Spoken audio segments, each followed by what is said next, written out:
Գազայում խախտվել է գրեթե 6 շաբաթ տևած հրադադարը։ Իսրայելի 4 ավիահարվածների հետևանքով զոհվել է առնվազն 25 պաղեստինցի։ Համասը դատապարտել է իսրայելական հարվածները եւ կոչ արել Միացյալ Նահանգներին ճնշում գործադրել Իսրայելի վրա հրադադարի ռեժիմը պահպանելու համար։ Human Rights Watch-ի զեկույցում ասվում է, որ իսրայելական ուժերը Հորդանան գետի արևմտյան ափին ավերել են ավելի քան 850 շինություն եւ տեղահանել պաղեստինցիներին։ Իրավապաշտպան կառույցը արտաքսումները բնութագրում է որպես էթնիկ զտումներ, որոնք իրականացվել են այն ժամանակ, երբ համաշխարհային ուշադրությունը սևեռված էր Գազայի վրա։ Իսրայելի վարչապետ Բենյամին Նեթանյահուն այցելել է Սիրիայում գտնվող իսրայելական ուժերին, հայտարարել, որ դրանք կարևոր են ինչպես պաշտպանական, այնպես էլ հարձակողական տեսանկյունից։ Այցը տեղի է ունեցել այն բանից հետո, երբ ԱՄՆ նախագահ Թրամփը հայտարարեց, որ իր վարչակազմը աշխատում է Իսրայելի եւ Սիրիայի հարաբերությունները բարելավելու ուղղությամբ։ Այդ ուղղությամբ ջանքեր գործադրելու խոստում Սիրիայի նախագահ Ահմեդ Ալ-Շարան Թրամփին տվել էր Սպիտակ տանը կայացած բանակցություններում։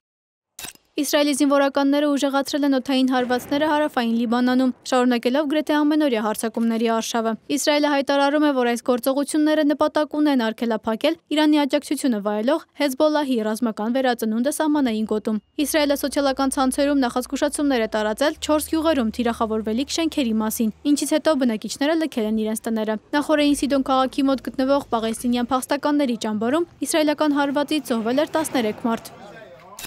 ՄԱԿ-ի գլխավոր քարտուղարի մամուլի խոսնակի տեղակալ Ֆարհան Հակը հայտարարել է, որ Գազայում հորդառատ անձրևները հեղեղել են տեղահանված ընտանիքների ճամբարները ու իրավիճակը կտրուկ վատթարացել է։ Դոնալդ Թրամփը ստորագրել է օրինագիծ, որը պարտադրում է հրապարակել ֆինանսիստ Ջեֆրի Էփշտեյնի հետ կապված փաստաթղթերը։ Թրամփը հանձնարարել է Արդարադատության նախարարությանը բացել Էփշտեյնի վերաբերյալ բոլոր ոչ գաղտնի նյութերը ու գրառումները։ Ֆինանսիստ Ջեֆրի Էփշտեյնը ձերբակալվել էր 2019-ի հուլիսին։ Նա մեղադրվում է սեռական թրաֆիքինգի անչափահասների մարմնավաճառության մեջ ներգրավելու համար։ Նրա շրջապատում եղել են ԱՄՆ եւ այլ երկրների մի շարք ազդեցիկ անձինք, այդ թվում նախկին պետությունների ղեկավարներ, գործարարներ եւ հայտնի մարդիկ։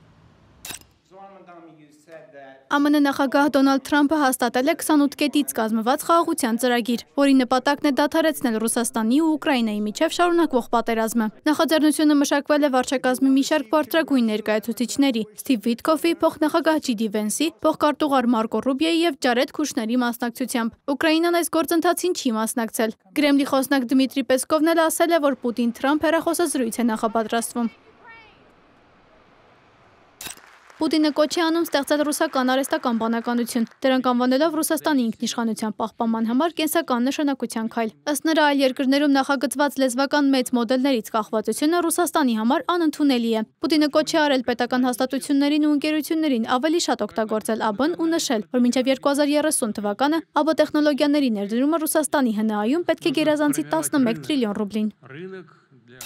Արհեստական բանականության ամենաառաջադեմ մոդելների ստեղծման մրցավազքը շարունակվում է։ Google-ը նոր AI մոդել է ներկայացնում՝ Gemini 3-ը։ Ի պատասխան Elon Musk-ի XAI ընկերությունը նույնպես թողարկել է իր թարմացումը Grok 4.1-ը, պահպանելով մրցակցային ճնշումը։ Անի Հովհաննիսյան, Reopen Media։